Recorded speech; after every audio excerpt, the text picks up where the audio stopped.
आज की कहानी एक ऐसी औरत की है जो अपने प्यार को बचाने के लिए खुद अंधेरे में उतर गई। यह कहानी है पूजा की, जिसने अपने पति राहुल को बचाने के लिए डायन बनना स्वीकार किया।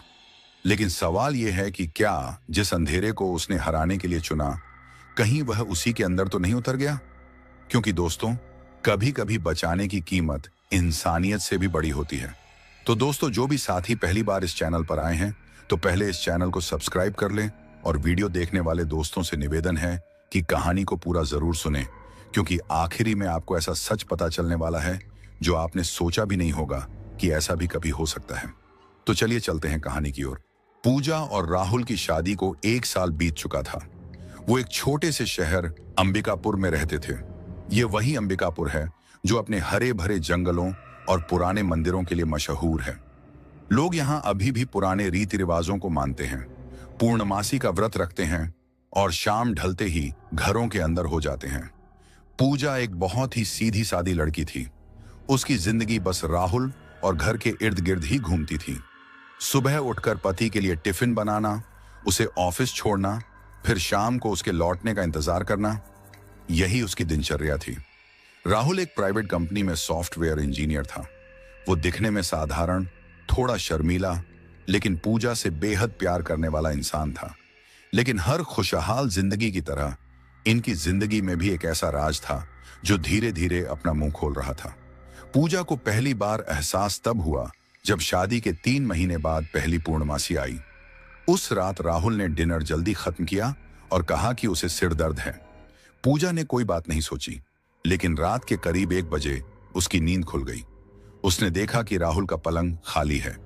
वो घबरा कर उठी और पूरे घर में राहुल को ढूंढने लगी। आखिरकार उसे अटारी के बाहर खड़े राहुल मिले। वो बाहर की तरफ खिड़की से बाहर देख रहे थे, मानो किसी का इंतजार कर रहे हों। पूजा ने पूछा, राहुल, यहां क्या कर रहे हो? सोते क्यों नहीं? राहुल ने मुड़कर देखा। उसकी आंखों में एक अजीब सी खालीपन था। राहुल ने थकी हुई आवाज में कहा, कुछ नहीं, बस हवा खा रहा था, सो चलता हूं। लेकिन अगली सुबह राहुल बिस्तर से उठ ही नहीं पाया। वो इतना कमजोर था कि चल भी नहीं पा रहा था। डॉक्टर को बुलाया गया। डॉक्टर ने जांच की और कहा कि बस कमजोरी है, आराम कर लेगा। पूजा ने सोचा शायद ऑफिस का तनाव है, लेकिन यह घटना अगले महीने फिर दोहराई गई और फिर अगले महीने भी। हर पूर्णमासी की रात को राहुल बीमार पड़ जाता और अगली सुबह एकदम ठीक हो जाता, मानो कुछ हुआ ही ना हो। एक दिन की बात है, राहुल ऑफिस गया हुआ था और पूजा को मौसम साफ दिख रहा था। उसने सोचा कि क्यों ना आज पूरे घर की अच्छे से सफाई कर दी जाए। वो अटारी में पहुंची जहां पुराने सामान का ढेर लगा हुआ था। वहां एक पुरानी अलमारी थी जिस पर ताला लगा हुआ था। पूजा को याद आया, शादी के बाद से राहुल ने उसे इस अलमारी को कभी खोलने नहीं दिया था। उसने हमेशा कहा कि इसमें बस पुराने बेकार कागजात और किताबें हैं। लेकिन आज पूजा के मन में सवाल कौन था? क्यों ना एक बार इसे देख लिया जाए? उसे याद आया कि राहुल के पास एक पुरानी चाबियों का गुच्छा है जो उसने ड्रॉर में रखा हुआ है। उसने वो चाबियां ली और अटारी में आकर अलमारी का ताला खोलने की कोशिश करने लगी। तीसरी चाबी से ताला खुल गया। अलमारी के अंदर बहुत सारी धूल जमी हुई थी, पुरानी डायरियां, किताबें और कुछ पुराने कपड़े थे। पूजा ने सब कुछ बाहर निकालना शुरू किया। तभी उसके हाथ एक छोटे से लकड़ी के बक्से से टकराया। बक्सा बहुत भारी था और उस पर एक उल्टे पेड़ का निशान बना हुआ था, जिसकी जड़ें ऊपर थीं और डालें नीचे फैली हुई थीं। दिल जोरों से धड़क रहा था, लेकिन पूजा ने बक्सा खोल ही दिया। अंदर एक काला पत्थर का ताबीज था जिसमें वही उल्टे पेड़ का प्रतीक उकेरा हुआ था। ताबीज को छूते ही उसे एक तेज ठंडक महसूस हुई, जैसे कोई बर्फ की सिल्ली उसकी उंगलियों से छू गई हो। उसने ताबीज के नीचे एक पुरानी पीली पड़ चुकी तस्वीर भी देखी। तस्वीर में राहुल और एक औरत थी। वो औरत बहुत खूबसूरत थी, लेकिन उसकी आंखों में एक अजीब सी गहराई और ठंडक थी। तस्वीर के पीछे लिखा था, राहुल और नीलिमा हमेशा एक दूसरे के। नीलिमा, यह नाम उसने पहली बार सुना था। राहुल ने कभी अपनी पहली शादी के बारे में नहीं बताया था। उसने बस इतना कहा था कि उसकी पहली पत्नी की एक दुर्घटना में मौत हो गई थी। पूजा ने ताबीज और तस्वीर वापस बक्से में रख दिए और सब कुछ वैसा का वैसा कर दिया जैसे उसने कुछ देखा ही ना हो। लेकिन उसके मन में एक डर बैठ गया था। शाम को राहुल घर लौटा। पूजा ने हिम्मत जुटाई और सीधे सवाल किया, पूजा ने कहा, आज मैंने अटारी की सफाई की। वहां एक बक्सा मिला। उसमें एक ताबीज और एक तस्वीर थी। तस्वीर में तुम और एक औरत थी। उसके पीछे नीलिमा लिखा है। ये नीलिमा कौन है राहुल? राहुल का चेहरा एकदम बदल गया। उसकी सांसें तेज हो गईं और आंखों में डर साफ दिखाई दे रहा था। उसने पूजा के हाथ से बक्सा छीन लिया। राहुल ने गुस्से में कहा, तुमने यह बक्सा क्यों खोला? मैंने तुमसे कहा था ना कि अटारी में मत जाया करो। ये सब बस पुरानी बेकार यादें हैं, इन्हें भूल जाओ। यह कहकर राहुल बक्सा लेकर अटारी में चला गया। पूजा वहीं खड़ी रह गई। उसने पहली बार राहुल को इतना गुस्से में देखा था और उसने देखा कि जब राहुल बक्सा छीन रहा था तो उसके हाथ कांप रहे थे। अगली पूर्णमासी आने वाली थी। पूजा इस बार पूरी तरह से तैयार थी। उसने राहुल को डिनर में हल्का खाना दिया और देखा कि वो जल्दी ही सोने के लिए चला गया। पूजा ने खुद को जगाए रखने का पूरा इंतजाम कर लिया था। आधी रात को उसे फिर वही आवाज सुनाई दी, धीमे धीमे कदमों की आवाज जो अटारी की तरफ जा रही थी। पूजा ने चुपचाप अपने कमरे का दरवाजा खोला और अटारी की सीढ़ियों तक पहुंची। अटारी का दरवाजा बंद था, लेकिन उसकी दरार से एक हल्की सी लाल रोशनी झांक रही थी और एक अजीब सी गंध आ रही थी, जैसे सड़े हुए फूलों की खुशबू। साथ ही एक फुसफुसाहट की आवाज भी आ रही थी। पूजा ने दरवाजे की दरार से अंदर झांका। वहां का नजारा देखकर उसका खून सूख गया। राहुल जमीन पर बैठा था। उसने कोई कपड़ा नहीं पहना था। उसके सीने और पीठ पर काले जले हुए से निशान उभर रहे थे। ये निशान खुद ब खुद बन रहे थे, मानो कोई अदृश्य हाथ उसे जला रहा हो। उसकी आंखें पूरी तरह से सफेद नहीं, बल्कि एक डरावनी पीली चमक लिए हुए थी और वो लगातार फुसफुसा रहा था। राहुल ने दर्द से कराहते हुए कहा, माफ कर दो मुझे, मैंने तुम्हारा साथ नहीं दिया। फिर उसकी आवाज बदल गई, जैसे कोई और उसके अंदर से बोल रहा हो। आवाज पतली और कर्कश हो गई। राहुल ने उसी कर्कश आवाज में कहा, माफी से कुछ नहीं होगा राहुल। तुमने मुझे धोखा दिया। तुमने मुझे अकेले मरने के लिए छोड़ दिया। अब मैं तुम्हें भी अकेला छोड़ूंगी? कभी नहीं। तुम्हारी आत्मा मेरी है, वह वापस आ रही है। नीलिमा, तुम्हें पता है मैं तुम्हें कभी नहीं छोड़ूंगी। यह सुनते ही पूजा की एक चीख गले में ही अटक गई। वो पीछे हटी और सीढ़ियों से नीचे उतरने लगी। तभी अचानक अटारी का दरवाजा खुल गया। दरवाजे पर राहुल खड़ा था, लेकिन वो राहुल नहीं लग रहा था। उसके चेहरे पर एक डरावनी मुस्कुराहट थी और पीली आंखें सीधे घूर रही थीं। उसने कर्कश आवाज में कहा, देख लिया ना, अब तुम भी इस खेल का हिस्सा बन गई हो। पूजा वहां से भागी। वो सीधे अपने कमरे में गई और दरवाजा बंद करके बिस्तर के नीचे छिप गई। उसका दिल जोर जोर से धड़क रहा था। वो समझ चुकी थी कि नीलिमा सिर्फ एक नाम नहीं, बल्कि एक बुरी आत्मा है जो राहुल के पीछे पड़ गई है। और अब लगता था कि वो पूजा को भी नहीं छोड़ेगी। उस पूर्णमासी की रात के बाद पूजा और राहुल के बीच कुछ बदल सा गया था। राहुल अगली सुबह बिल्कुल ठीक हो गया था, मानो कुछ हुआ ही ना हो। लेकिन पूजा के चेहरे पर मौजूद डर और सवालों के भार को वो अनदेखा नहीं कर पा रहा था। नाश्ते की टेबल पर दोनों के बीच सन्नाटा पसरा हुआ था। आखिरकार राहुल ने ही बात तोड़ी। राहुल ने नरम आवाज में कहा, पूजा, कल रात मैंने कुछ अजीब सपना देखा था। अगर मैंने कुछ बोला हो तो। पूजा ने सीधे उसकी आंखों में देखते हुए कहा, यह कोई सपना नहीं था राहुल। मैंने तुम्हें अटारी में देखा। तुम्हारे शरीर पर निशान बन रहे थे और तुम या कोई और तुम्हारे अंदर से बोल रहा था, नीलिमा का नाम ले रहा था। राहुल का चेहरा फिर से पीला पड़ गया। उसने अपनी चाय का कप टेबल पर रख दिया और उठ खड़ा हुआ। राहुल ने कहा, तुम्हें कुछ समझ नहीं आ रहा। बस इतना जान लो कि यह सब तुम्हारी सोच का खेल है और कृपया अब अटारी में मत जाया करो। यह कहकर वो बिना नाश्ता किए ही ऑफिस के लिए निकल गया। पूजा समझ गई कि राहुल उसे सच्चाई से दूर रखना चाहता है, लेकिन अब वो डर के आगे हार मानने वाली लड़की नहीं रह गई थी। उसने ठान लिया था कि वो इस रहस्य की तह तक पहुंचकर रहेगी। पूजा ने शहर के बुजुर्गों से, अपनी पड़ोसन सुशीला दीदी से सबसे पूछताछ शुरू की। जब भी वो नीलिमा का नाम लेती, लोगों के चेहरे बदल जाते। कोई जवाब देने से मना कर देता, कोई बात बदल देता। आखिरकार सुशीला दीदी ने ही उसे एक रास्ता दिखाया। सुशीला दीदी ने धीरे से कहा, बेटा, यह सब जानने के लिए तुम्हें बाबा शिवनाथ के पास जाना पड़ेगा। वो शहर के बाहर जंगल के किनारे रहते हैं। लोग कहते हैं कि उन्हें इन अदृश्य दुनिया के बारे में बहुत कुछ पता है। डरते डरते लेकिन हिम्मत करके पूजा अगले ही दिन बाबा शिवनाथ के आश्रम पहुंची। वो जगह शहर से दूर घने पेड़ों के बीच थी।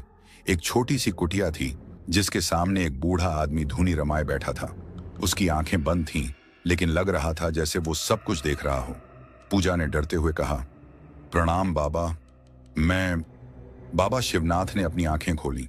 उनकी आंखें इतनी गहरी थीं कि लगता था जैसे वो सीधे पूजा की आत्मा को देख रहे हों।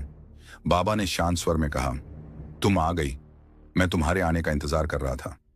तुम्हारे चेहरे पर एक मरे हुए व्यक्ति का साया मंडरा रहा है। वो औरत जिसका नाम न है, जिसकी कोई शांति नहीं। पूजा हैरान रह गई। उसने तो अभी तक कुछ बोला भी नहीं था। उसने सारी बातें, राहुल की हालत, पूर्णमासी की रात, नीलिमा का नाम, सब कुछ बता दिया। बाबा ने गहरी सांस ली और कहा, बेटी, तुम्हारा पति एक भयानक श्राप से ग्रस्त है, आत्मा बंध का श्राप। उन्होंने बताया, नीलिमा कोई आम औरत नहीं थी। वह एक शक्तिशाली डायन थी जो काला वृक्ष नाम के डायन गुट की सदस्य थी। राहुल उसकी मौत का कारण बना, इसलिए मरने से पहले उसने यह श्राप दिया कि वह हर पूर्णिमा को उसकी आत्मा का एक टुकड़ा खींच लेगी। अगली पूर्णिमा तक वह उसकी पूरी आत्मा ही ले लेगी और राहुल की मौत हो जाएगी। पूजा की आंखों में आंसू आ गए। उसने गिड़गिड़ाते हुए कहा, बाबा, कोई उपाय बताइए, मैं उसे बचाना चाहती हूं। बाबा ने कुछ पल सोचा, फिर बोले, एक ही उपाय है। तुम्हें खुद उसी अंधेरी दुनिया में जाना होगा। तुम्हें उस गुट का हिस्सा बनना होगा। श्राप को अंदर से ही तोड़ा जा सकता है, लेकिन यह रास्ता खतरनाक है। तुम्हें खुद डायन बनना पड़ सकता है, कीमत चुकानी पड़ सकती है। बाबा ने एक पुराना कागज का टुकड़ा निकालकर पूजा को दिया। उस पर एक नक्शा था और एक पता लिखा था। बाबा ने कहा, यह रहा वह जगह। जाओ, माया से मिलो, लेकिन हमेशा याद रखना, अंधेरे में उतरने वाला हर इंसान अपनी एक चिंगारी अपने साथ लेकर जाता है। तुम्हें बस उसे बुझने नहीं देना। बाबा के बताए पते पर पहुंचने में पूजा को 2 दिन लगे। वह जगह शहर से काफी दूर एक घने और सुनसान जंगल के बीच में थी। हवा में भी वही सड़े फूलों की गंध थी जो उसने अटारी में महसूस की थी। जंगल के बीचों बीच एक बड़ा सा पुराना और टूटा फूटा हवेली नुमा मकान था। उसके दरवाजे पर वही उल्टे पेड़ का प्रतीक बना हुआ था जो ताबीज पर था। पूजा ने हिम्मत जुटाकर दरवाजा खटखटाया। दरवाजा खुद ब खुद धीरे से खुल गया। अंदर अंधेरा था, सिर्फ दूर से एक मोमबत्ती की रोशनी दिखाई दे रही थी। पूजा अंदर गई। कमरे के बीचों बीच एक लंबी सी औरत खड़ी थी। उसने काले रंग के लंबे चोगे जैसे कपड़े पहने हुए थे।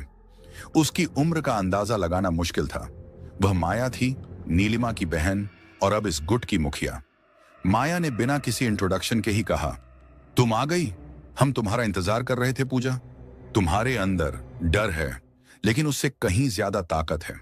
तुम्हारा प्यार ही तुम्हारी ताकत है और वही तुम्हारी कमजोरी भी। पूजा ने कहा, आपको सब पता है, तो कृपया राहुल को बचाने का कोई उपाय बताइए। माया के होठों पर एक डरावनी सी मुस्कुराहट खेल गई। माया ने कहा, बचाना? हाँ, बचाना तो है, लेकिन उसके लिए तुम्हें हमारा बनना होगा, हमारे गुट की सबसे छोटी सदस्य। तुम्हें वो सब सीखना होगा जो तुम्हारी पूर्व वधू नीलिमा जानती थी। केवल उसी की शक्ति से ही तुम उसके श्राप को तोड़ सकती हो। माया ने आगे बढ़कर पूजा का हाथ पकड़ा। उसका हाथ एकदम बर्फ जैसा ठंडा था। माया ने फुसफुसाते हुए कहा, पहला पाठ सुनो। अंधेरे से डरो मत, क्योंकि अंधेरा ही सच्ची शक्ति का स्रोत है। उसने पूजा को एक छोटा सा काले पत्थर का टुकड़ा दिया। माया ने कहा, इसे रखो, यह तुम्हारा पहला ताबीज है। इसे हमेशा अपने पास रखना और कल रात फिर आना। पूर्णिमा नजदीक आ रही है, समय कम है। पूजा ने वह पत्थर का टुकड़ा लिया। उसे छूते ही उसे लगा जैसे कोई ठंडी लहर उसकी बांह से होती हुई उसके पूरे शरीर में फैल गई हो। वह वहां से चली गई, लेकिन उसे एहसास था कि अब उसकी जिंदगी पूरी तरह से बदल चुकी है। वह अब एक ऐसे रास्ते पर चल पड़ी थी जहां से लौटना शायद नामुमकिन था। अगले दिन शाम को पूजा फिर से उसी डरावने हवेली में पहुंची। इस बार दरवाजा खुलते ही उसे अंदर से गहरे स्वर में गुनगुनाहट सुनाई दी। माया उसका इंतजार कर रही थी और उसके साथ 2 और औरतें थीं। एक बूढ़ी और झुर्रियों भरी जिसकी आंखें सफेद थीं और दूसरी जवान लेकिन बेहद पतली जिसके चेहरे पर निशान थे। माया ने कहा, ये हैं कमला और विद्या, हमारे गुट की सदस्य। अब से यही तुम्हारी गुरु हैं। कमला, वो बूढ़ी औरत, आगे बढ़ी। उसने पूजा का हाथ अपने ठंडे हाथों में लिया। कमला ने भारी आवाज में कहा, पहला सबक अंधेरे से बात करना। तुम्हें रात की भाषा सीखनी होगी। उसने पूजा को एक काले रंग का पाउडर दिया और कहा कि उसे चांदनी रात में जंगल की मिट्टी के साथ मिलाकर अपनी जीभ पर लगाए। पूजा ने ऐसा ही किया। जैसे ही उसने वो पाउडर छका, उसे लगा जैसे जंगल की सारी आवाजें, पत्तों की सरसराहट, जानवरों के कदमों की आहट, यहां तक कि हवा के बहने की आवाज भी साफ साफ सुनाई देने लगी। वो सब आवाजें एक भाषा में बदल रही थी। विद्या, वो जवान औरत, ने उसे कुछ जड़ी बूटियां दी। विद्या ने कहा, ये लो, इन्हें अपने कमरे में रखना। ये तुम्हें नकारात्मक शक्तियों से बचाएंगी, लेकिन याद रहे, इन्हें हफ्ते भर में बदलना होगा। पहले दिन का प्रशिक्षण खत्म होते होते पूजा बहुत थक गई थी। उसके सिर में दर्द था और शरीर में एक अजीब सी झंझनाहट हो रही थी। कुछ हफ्ते इसी तरह बीत गए। पूजा रोज शाम को हवेली आती और नई नई विद्याएं सीखती। वो मंत्र, ताबीज बनाना और अलग अलग तरह की रस्में सीख रही थी। धीरे धीरे वो बदल रही थी। अब वो रात की आवाजों को समझ सकती थी। अब वो अंधेरे में भी बिना डरे चल सकती थी। उसकी आंखों में एक नई चमक आ गई थी, लेकिन वो चमक पहले जैसी मासूम नहीं थी। उसमें एक तलखाहट थी। एक दिन जब वो घर लौटी तो राहुल ने उसे देखकर कहा, राहुल ने हैरानी से कहा, तुम कुछ बदली सी लग रही हो पूजा। तुम्हारी आंखों में एक अजीब सी रोशनी है। पूजा ने मुस्कुराकर जवाब दिया, कुछ नहीं, बस कुछ नई योगा क्लासेस ज्वाइन की हैं। लेकिन राहुल को यकीन नहीं हुआ। वो जानता था कि पूजा कुछ छिपा रही है। एक रात पूजा को हवेली में देर हो गई। सब लोग चले गए थे। वो सोच रही थी कि कमला दीदी की किताब जो वो पढ़ रही थी वहीं छूट गई है। वो वापस किताब लेने के लिए हवेली के अंदर गई। तभी उसे एक कमरे से आती हुई आवाजें सुनाई दी। वो धीरे धीरे उस कमरे के पास पहुंची और दरवाजे की दरार से झांका। अंदर माया, कमला और विद्या बैठी थी। माया बहुत गुस्से में थी। माया ने गुस्से में कहा, यह पूजा बहुत तेजी से सीख रही है, यह खतरनाक हो सकता है। कमला ने अपनी सफेद आंखें घुमाते हुए कहा, डरो मत माया, वो तो हमारे जाल में फंस चुकी है। विद्या ने आगे बढ़कर कहा, हाँ, जैसे ही वो नीलिमा के श्राप को तोड़ने की कोशिश करेगी, राहुल की बलि की रस्म पूरी हो जाएगी और उस बलि की शक्ति से तुम दुनिया की सबसे ताकतवर डायन बन जाओगी। माया ने शैतानी मुस्कुराहट के साथ कहा, बिल्कुल सही। नीलिमा ने सोचा था कि वह सबसे ताकतवर है, लेकिन मैं उससे भी ज्यादा ताकतवर बनूंगी। और पूजा, वो तो बस एक मोहरा है। ये सब सुनकर पूजा का दिल धड़क रहा था। उसकी आंखों में आंसू आ गए। वो समझ गई कि माया राहुल को बचाना नहीं, बल्कि उसकी बलि देना चाहती है, और पूजा खुद इसकी सबसे बड़ी सहायक बन रही थी। वह वहां से चुपचाप भागी। उस रात उसकी नींद उड़ गई। उसके सामने अब एक मुश्किल सवाल था, क्या वो इस षड्यंत्र का हिस्सा बनी रहे या फिर माया और पूरे डायन गुट के खिलाफ अकेले लड़े। उस रात पूजा घर लौटी तो उसकी आंखों में नींद नहीं, बल्कि गुस्सा और डर था। राहुल गहरी नींद में सो रहा था। पूजा ने उसका चेहरा देखा। वो इतना शांत और बेखबर लग रहा था। उसने ठान लिया, चाहे कुछ भी हो जाए, वो राहुल को बचाएगी। अगले दिन वो फिर हवेली गई, लेकिन इस बार उसकी मंशा अलग थी। अब वो सिर्फ दिखावा कर रही थी। वो और ज्यादा मेहनत से सीखने लगी, मानो सच में डायन बनना चाहती हो। माया और दूसरों को लगा कि पूजा पूरी तरह से उनके काबू में है, लेकिन पूजा चुपचाप अपनी योजना बना रही थी। वो हर रोज कुछ न कुछ चीजें चुरा लेती, छोटे छोटे ताबीज, कुछ खास जड़ी बूटियां और किताबों के कुछ पन्ने। वो इन सबको घर ले आती और अपने पलंग के नीचे छिपा देती। एक दिन कमला ने उसे एक खास मंत्र सिखाया। कमला ने कहा, यह मंत्र तुम्हें किसी भी आत्मा से बात करने की ताकत देगा, लेकिन इस्तेमाल करते वक्त ख्याल रखना, क्योंकि कभी कभी आत्माएं जवाब दे देती हैं। पूजा ने वो मंत्र रात भर याद किया। उसे लगा कि शायद यही मंत्र उसे नीलिमा से सीधे बात करने में मदद करेगा। अगली रात पूजा ने हिम्मत जुटाई। उसने अपने कमरे में मोमबत्ती जलाई और वो मंत्र बोलना शुरू किया। कमरे का तापमान अचानक गिर गया। हवा में वही सड़े फूलों की गंध फैल गई। तभी आईने में उसे एक धुंधली सी छवि दिखाई दी। वो नीलिमा थी। उसके लंबे काले बाल थे और आंखों में एक गहरा गुस्सा था। नीलिमा की आवाज हवा में गूंजी, तुम हो वो औरत जो मेरी जगह लेने की कोशिश कर रही है। पूजा ने डरते हुए कहा, मैं तुम्हारी जगह नहीं लेना चाहती, मैं बस राहुल को बचाना चाहती हूं। नीलिमा ने कड़वी हंसी बचाना? माया ने तुम्हें बेवकूफ बनाया है। वो तो बस तुम्हारे प्यार का इस्तेमाल कर रही है। पूजा ने कहा, मुझे पता है, लेकिन तुम्हें क्यों लगता है कि राहुल ने तुम्हें धोखा दिया? नीलिमा की आवाज में दर्द घुल गया। क्योंकि उसने मुझे अकेले मरने दिया। मैंने उससे वादा किया था कि अगर कभी गुट वालों ने मुझे मारने की कोशिश की तो वह मेरे साथ खड़ा होगा, लेकिन उस दिन वह भाग गया। यह सुनकर पूजा को राहुल पर गुस्सा आया, लेकिन साथ ही दया भी। उसने समझा कि नीलिमा भी प्यार में धोखा खाने का दर्द झेल रही थी। अगले दिन जब पूजा हवेली पहुंची तो माया का रवैया बदला हुआ था। वो सीधे पूजा के पास आई। माया ने तीखी आवाज में कहा, कल रात तुमने नीलिमा से बात की थी। हमें सब पता है। तुम्हें लगता है तुम हमें धोखा दे सकती हो? पूजा ने साहस जुटाया और सीधे माया की आंखों में देखते हुए कहा, मैं धोखा नहीं दे रही। मैं बस राहुल को बचाना चाहती हूं और मुझे पता है कि तुम उसकी बलि देना चाहती हो। हवेली में सन्नाटा छा गया। सभी डायनें पूजा के चारों ओर घेरा डालने लगी। माया ने गुस्से में चिल्लाते हुए कहा, तो बात खुल गई। हाँ, मैं राहुल की बलि दूंगी और तुम या तो हमारे साथ रहोगी या फिर नीलिमा की तरह मरोगी। पूजा ने अपनी चोली में छिपाए हुए ताबीज निकाले। उसने वो सब कुछ इस्तेमाल किया जो उसने अब तक सीखा था। उसने मंत्र पढ़े, ताबीजों से रोशनी निकाली और डायनों के हमले को रोकने की कोशिश की। लेकिन वो अकेली थी और उनके सामने उसकी एक नहीं चल रही थी। आखिरकार माया ने एक शक्तिशाली मंत्र बोला जिससे पूजा बेहोश हो गई। जब पूजा की आंख खुली तो वो हवेली के तहखाने में थी।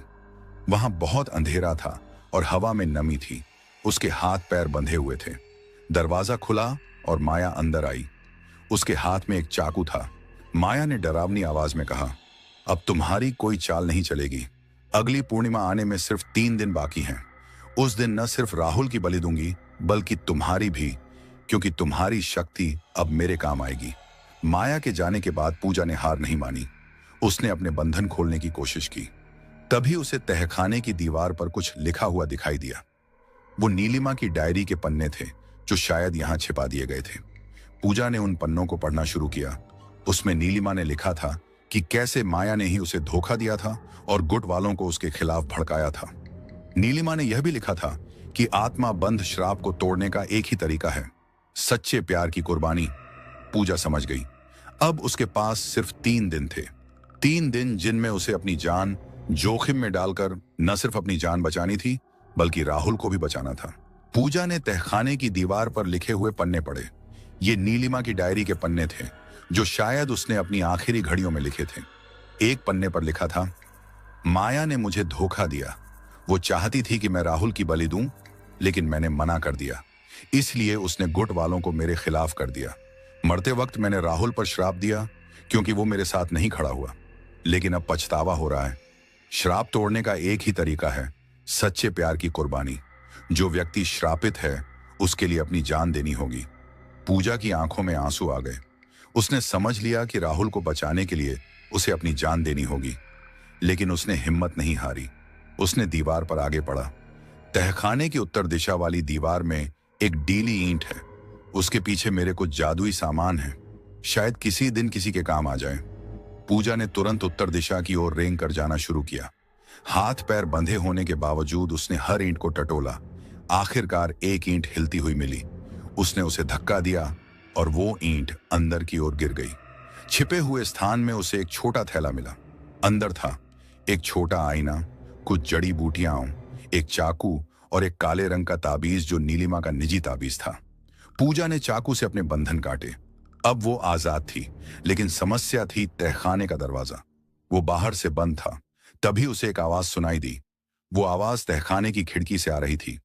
पूजा ने देखा, वो विद्या थी, वही जवान डायन जिसने उसे पहले दिन जड़ी बूटियां दी थी। विद्या ने फुसफुसाते हुए कहा, पूजा सुनो, मैं तुम्हारी मदद करना चाहती हूं। मैं माया के खिलाफ हूं। उसने मेरी बहन को मरवा दिया था। पूजा ने हैरानी से कहा, तुम मेरी मदद क्यों कर रही हो? विद्या ने कहा, क्योंकि तुम्हारे अंदर वो हिम्मत है जो मुझ में नहीं है। मैं तुम्हें बचा सकती हूं, लेकिन इसके लिए तुम्हें मेरी एक बात माननी होगी। विद्या ने बताया कि तहखाने की खिड़की के पास एक गुप्त रास्ता है जो सीधे जंगल में खुलता है, लेकिन उस रास्ते में एक रक्षक है, एक भूत जो नीलिमा ने ही बनाया था। विद्या ने कहा, उस भूत को शांत करने के लिए तुम्हें अपना खून देना होगा, बस एक बूंद, फिर वो तुम्हें जाने देगा। पूजा ने वैसा ही किया। उसने अपनी उंगली चाकू से काटी और एक बूंद खून जमीन पर गिराया। तभी तहखाने की हवा ठंडी हो गई और एक धुंधली सी आकृति उभरी। भूत ने दहाड़ते हुए कहा, कौन हो तुम? तुमने मुझे क्यों जगाया? पूजा ने डरते हुए कहा, मैं नीलिमा की मदद से आई हूं, मुझे जाने दो। भूत ने पूजा के चारों ओर चक्कर लगाया, फिर बोला, तुम्हारे अंदर नीलिमा जैसी शक्ति है, पर साथ ही एक अजीब सी नेकी भी। ठीक है, जाओ, लेकिन याद रखना, आज रात महापूर्णिमा है, तुम्हारे पास बहुत कम समय है। भूत ने दीवार पर एक छिपा हुआ दरवाजा खोल दिया। पूजा ने उस रास्ते से निकलकर जंगल में प्रवेश किया। जब पूजा घर पहुंची तो रात हो चुकी थी। राहुल बिस्तर पर पड़ा था और उसकी हालत बहुत खराब थी। उसके शरीर पर काले निशान और ज्यादा गहरे हो गए थे। राहुल ने कमजोर आवाज में कहा, पूजा, मैंने सपना देखा कि तुम मर गई, मैं तुम्हें खो नहीं सकता। पूजा ने उसके सिर पर हाथ फेरते हुए कहा, डरो मत, मैं तुम्हें कुछ नहीं होने दूंगी। लेकिन पूजा जानती थी कि समय बहुत कम है। महापूर्णिमा की रात आधी बीत चुकी थी। उसे जल्दी से जल्दी हवेली पहुंचना था और माया को रोकना था। उसने नीलिमा के ताबीज को अपने गले में पहना और सारी जड़ी बूटियां अपने साथ लीं। वो जानती थी कि यह लड़ाई आसान नहीं होगी, शायद यह उसकी आखिरी लड़ाई हो। जाते जाते उसने राहुल के माथे पर एक चुंबन दिया और कहा, अगर कुछ हो जाए तो जान लेना कि मैंने तुम्हें बचाने की पूरी कोशिश की। पूजा जब हवेली पहुंची तो वहां का नजारा बदल चुका था। पूरी हवेली में काले कपड़े लटके हुए थे और बीचों बीच एक बड़ा सा चबूतरा बना हुआ था। उस पर राहुल बेहोश पड़ा था और माया उसके ऊपर एक बड़ा सा चाकू ली खड़ी थी। चारों ओर डायनों का एक घेरा था जो अजीब सा गाना गा रही थी। पूजा ने दरवाजे पर ही जोर से चिल्लाकर कहा, रुक जाओ माया, मैं तुम्हें यह बलि नहीं करने दूंगी। माया ने मुड़कर देखा और शैतानी हंसी हंसते हुए कहा, तुम अकेली, तुम क्या कर लोगी? पूजा ने अपनी थैली से नीलिमा का ताबीज निकाला और ऊपर उठाते हुए कहा, मैं नीलिमा की शक्ति लेकर आई हूं। ताबीज देखते ही सभी डायनें पीछे हट गईं। माया का चेहरा बिगड़ गया। माया ने गुस्से में चिल्लाते हुए कहा, तो ले आई नीलिमा की यादें, देखते हैं कितनी ताकतवर हैं तुम। माया ने एक मंत्र बोला और आग की एक लपट पूजा की ओर बढ़ी। पूजा ने ताबीज से एक चमकदार रोशनी निकाली और उस आग को रोक दिया। फिर पूजा ने खुद एक मंत्र बोला। जमीन से काले हाथ निकलकर माया के पैर पकड़ने लगे। डायनें आपस में चिल्लाने लगी। कमला ने डरते हुए कहा, यह नीलिमा से भी ज्यादा ताकतवर है, हमें भाग जाना चाहिए। लेकिन माया ने गुस्से में कहा, कोई नहीं भागेगा, आज मैं इसे मार कर रहूंगी। तभी राहुल के शरीर से एक धुंधली सी आकृति निकली। वो नीलिमा थी। उसकी आंखों में अब गुस्सा नहीं बल्कि दुख था। नीलिमा ने कहा, बस करो माया, तुम्हारी लालच ने ही मुझे मरवाया था, अब और नहीं। माया ने चिल्लाते हुए कहा, तू चुप रह, मैं तुझे फिर से मार दूंगी। लेकिन नीलिमा ने पूजा की ओर देखते हुए कहा, तुम सही हो पूजा, सच्चा प्यार ही इस श्राप को तोड़ सकता है। मैं तुम्हारी इस कुर्बानी को स्वीकार करती हूं। यह कहकर नीलिमा की आत्मा धीरे धीरे हवा में घुलने लगी। उसके चेहरे पर पहली बार शांति दिखाई दी। पूजा ने आखिरी मंत्र बोला। उसने अपनी दोनों हथेलियां राहुल के सीने पर रखी और कहा, मैं अपनी जान देकर भी तुम्हें बचाऊंगी। एक तेज रोशनी छिटकी और राहुल के शरीर के सारे काले निशान गायब हो गए। नीलिमा की आत्मा पूरी तरह से गायब हो गई। माया चीखती रह गई, नहीं, मेरी सारी शक्ति चली गई। माया का शरीर सिकुड़ने लगा। वो बूढ़ी और कमजोर होती चली गई। आखिरकार वो एक कोने में गिर पड़ी। कुछ घंटे बाद राहुल की आंखें खुली। वो एकदम ठीक था। उसने पूजा को अपने पास बैठे देखा। राहुल ने कमजोर आवाज में पूछा, क्या हुआ? मुझे बस इतना याद है कि मैं बहुत बीमार था। पूजा ने मुस्कुराते हुए कहा, कुछ नहीं, बस बुखार था, अब ठीक हो गए। लेकिन राहुल ने देखा कि पूजा की आंखों में एक अजीब सी चमक आ गई थी। उसके हाथ में एक नया ताबीज था, आधा काला और आधा सफेद। राहुल ने पूछा, यह ताबीज? पूजा ने गंभीर होते हुए कहा, बस एक नई योगा क्लास का है, कोई बात नहीं। लेकिन पूजा जानती थी कि अब वो पहले वाली साधारण औरत नहीं रही। उसने अंधेरी शक्तियों को जान लिया था। वो अब एक शक्तिशाली डायन बन चुकी थी, लेकिन उसने अपना प्यार नहीं खोया था। कहानी का अंत उसी पल होता है जब पूजा खिड़की से बाहर देखती है। दूर जंगल में वो विद्या को देख सकती है जो उसे सलाम कर रही है। पूजा ने हल्की सी मुस्कुराहट के साथ सिर हिलाया। वो जानती थी कि अब उसे एक नई भूमिका निभानी है, अंधेरे पर नियंत्रण रखते हुए अपने प्यार की रक्षा करनी है। तो दोस्तों, पूजा ने राहुल को तो बचा लिया, लेकिन क्या आप जानते हैं असली डर क्या है? असली डर यह नहीं कि वह डायन बन गई। असली डर तो यह है कि अब उसे इस नए रूप में आने वाली रातों से डर नहीं लगता। जब इंसान अपने अंदर के अंधेरे से डरना बंद कर दे, तब समझ लेना कि वह खतरनाक हो गया है। कहानी पसंद आई हो तो चैनल सब्सक्राइब जरूर करें और कमेंट में अपना नाम और आप किस शहर से यह वीडियो देख रहे हो यह भी बताओ, क्योंकि अगली कहानी में मैं उन सभी साथियों का नाम लूंगा जिन्होंने कमेंट किया था। अगले वीडियो में मैं लेकर आऊंगा कोई और डरावना सच। तब तक के लिए जय श्री राम।